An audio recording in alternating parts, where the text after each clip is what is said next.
one of the things I talk about with my students, and I'm sure you're telling them to put their phones away, and we are just inundated with media now. Yeah. How many they don't believe when I say there was channel 2, 4, because they have when thousands. I was growing up, we had 3 channels. We had ABC, CBS, and NBC. We didn't even get PBS. You didn't have 13? We didn't have 13. Oh, we had 13. No, this is North Dakota. Well, yeah, you were out there. Yeah, I But was here in the we had boonies. 13 and 11.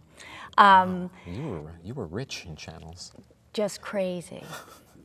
But what do you, I mean, here we are with all these options now for entertainment, like reality TV and things like that. What do you see as the future of theater in an internet age? I'm worried about it in some respects for the smaller communities, the communities that they're trying to support their regional theaters like Milwaukee Rep and the Guthrie and I guess it's called Kansas City Rep now.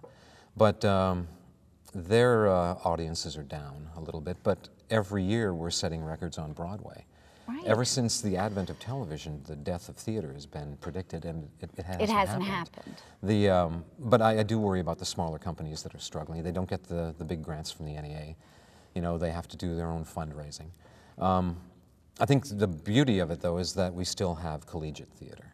And we just finished a play over at Ammerman about rape, a play called Extremities. I heard it was very intense. It was very intense and very well done by our students. And the way that it changed, I mean, we talk about the internet and television. Audiences cannot get that same experience. You're absolutely right. Unless they're sitting in the second row of that theater watching a live performance of actors actually living in the moment. We're allowed to check out when it's a TV or a film. And we there's just a box. hit pause It's a and we go get something to drink. There's a barrier. There's a barrier between us. But in real live theater, there is no barrier. We did a play about 6 years ago called The Boys of Winter. It was about 8 Vietnam Marines who went into the jungles of Thailand, and only one came out alive.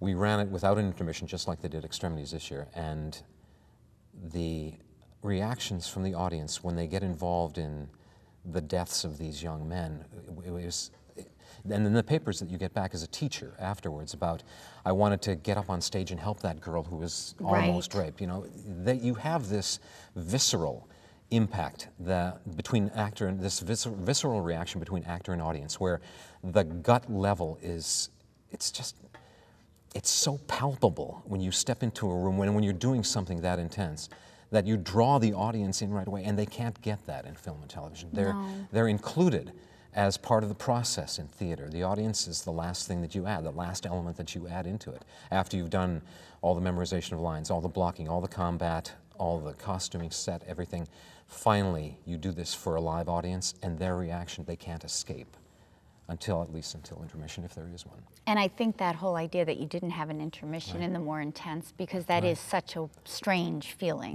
when you go out into a lobby. And it's this way for both of those plays. They went out into the lobby and they had to deal with what they just saw, whereas at an intermission, you can talk to your friends, you can bring yourself down a little bit and then go back in. In these plays, there's no calming yourself down until the end of the play. So you're going to fight the good fight, I'm going to try. And we're going to keep theater alive Absolutely. and well. Absolutely. I hope I'm training myself and the rest of the faculty over there. I hope we're training the next generation of theater practitioners. I think you are, and have been for a long time. So thank you so much. You're welcome, Ginny.